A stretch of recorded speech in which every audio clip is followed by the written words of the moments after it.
From Kashmir to Kanyakumari, from Mumbai to Manipur,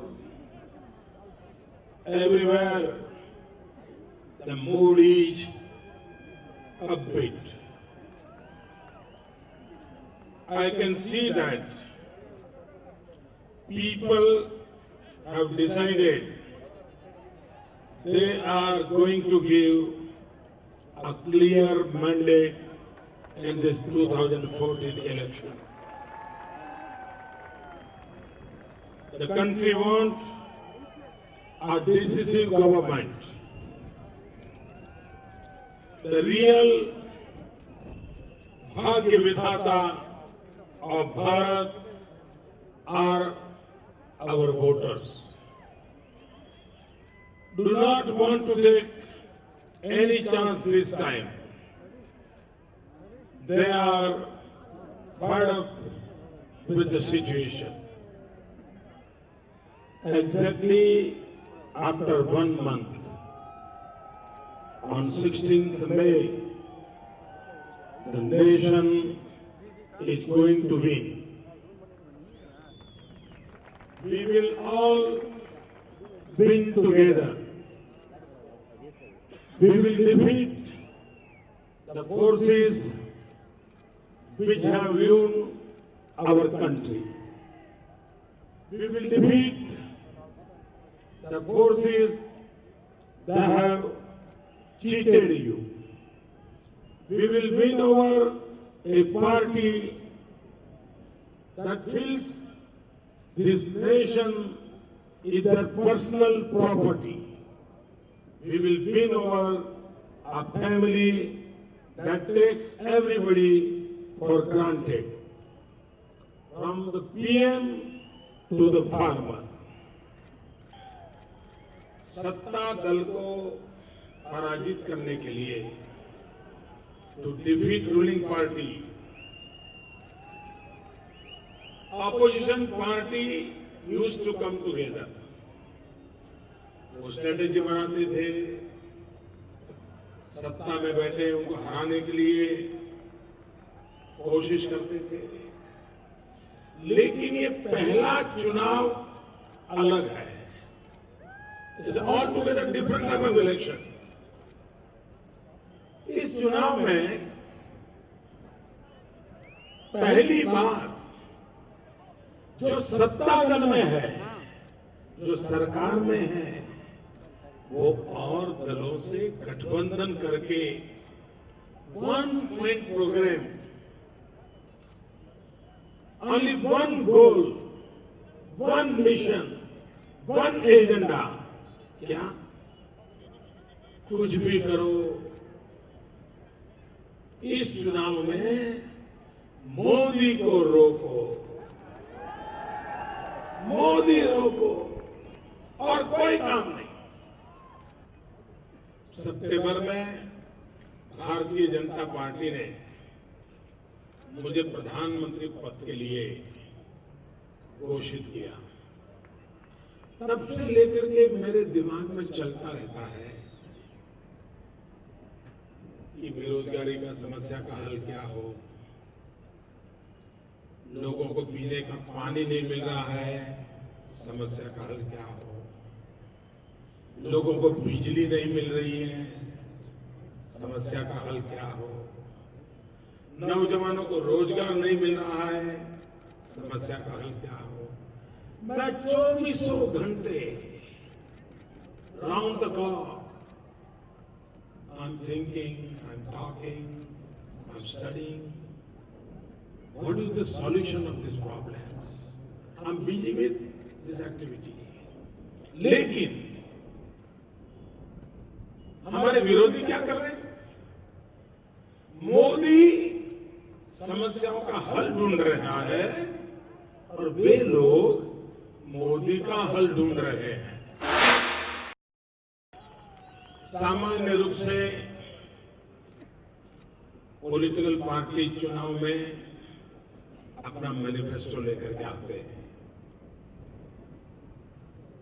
और manifesto में political पार्टियां देश को कहते हैं कि 5 साल अगर हमें सरकार बनाने का मौका मिलेगा तो हम 5 साल में क्या करेंगे, समस्याओं के समाधान कैसे करेंगे, हमारी प्रायोरिटी क्या होगी।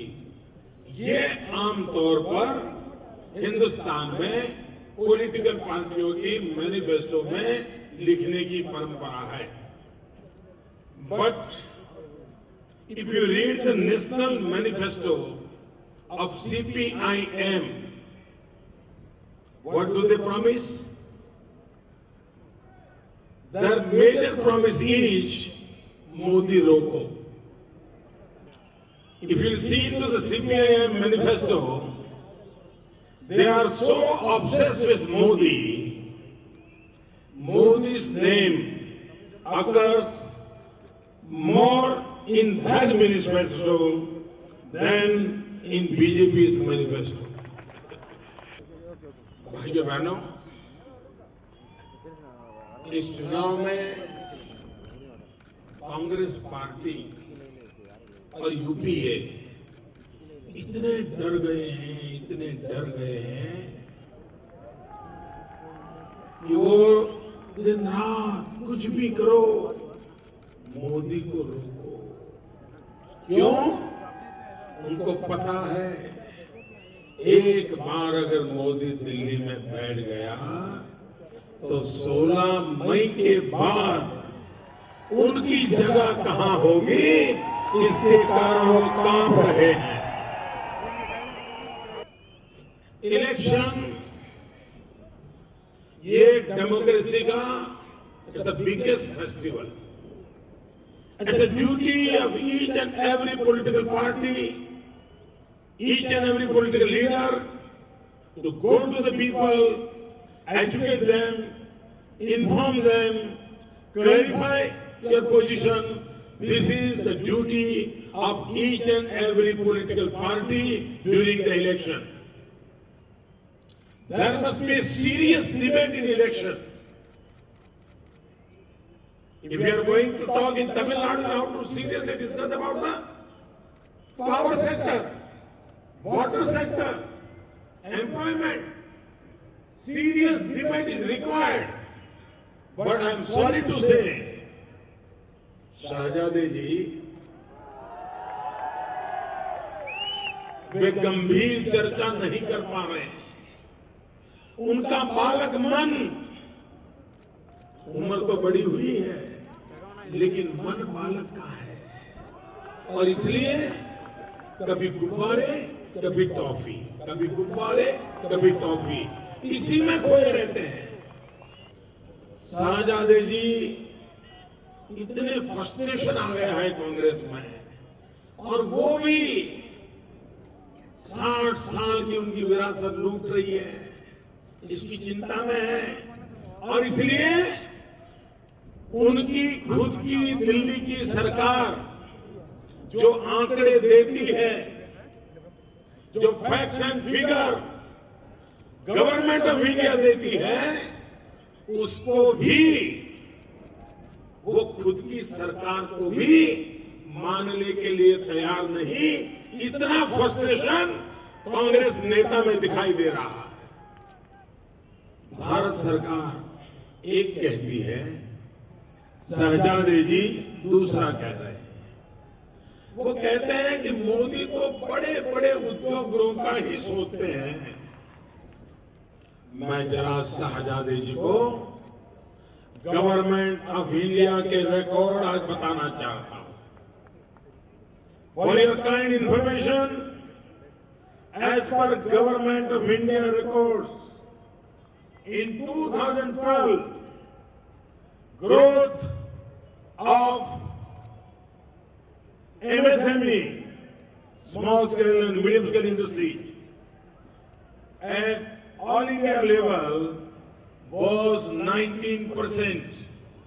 The growth of MSMEs in India was 19% in 2012, whereas in Gujarat it was 85%, and I am talking about MSMEs. भाइयों बहनों, मेरे नौजवान मित्रों, तय कीजिए,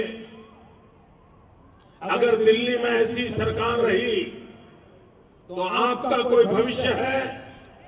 मैं यहां के टेक्सटाइल इंडस्ट्री के लोगों को पूछना चाहता हूं, जो नीतियां आज दिल्ली सरकार की हैं, जो कारोबार चल रहा है, क्या आपका उद्योग सुरक्षित है? क्या यहां के नौजवान को रोजगार मिलेगा? क्या आपकी टेक्सटाइल इंडस्ट्री चलेगी? आपके तिरपुर का क्या हाल होगा? आपके कोयम्बटूर का क्या हाल होगा? आपने कभी सोचा है? आप मुझे बताइए, आज जो पावर सेक्टर का हाल है आपके यहां, आप कोई भी प्रगति करने की संभावना है? आप आगे बढ़ सकते हैं क्या? आप देखिए देश कैसे चल रहा है और पीड़ा होती है। There are 20,000 megawatt capacity power plants are closed. 20,000 megawatt बिजली के कारखाने ताला लगा पड़ा है। एक तरफ बिजली के कारखाने बंद पड़े हैं, कारखाने के कामगार बेरोजगार बैठे हैं, देश अंधेरे में डूबा हुआ है, उद्योगों को बिजली चाहिए, मिल नहीं रही है। ऐसा देश सोचा है, देखा है कि बिजली का कारखाना है, बिजली पैदा होने को तैयार है, लेकिन बिजली नहीं मिल रही, नसीब में अंधेरा लिखा है। कौन जिम्मेवार इसके लिए? कारखाने बंद क्यों हैं? बंद इसलिए हैं कोयला नहीं है। क्या कोयले की खदानें नहीं है? कोयले की खदानें हैं। खदानों में कोयला नहीं है? कोयला है, लेकिन कोयला निकल नहीं रहा है। क्यों? क्योंकि कोयले की फाइल खो गई है। सुप्रीम कोर्ट ने पूछा ये कोयले का आवंटन कैसे किया, तो कहते फाइल खो गई है। मैडम सोनिया जी, आपकी सरकार की तो फाइल खो गई है, हिंदुस्तान की लाइफ खो गई है, लाइफ।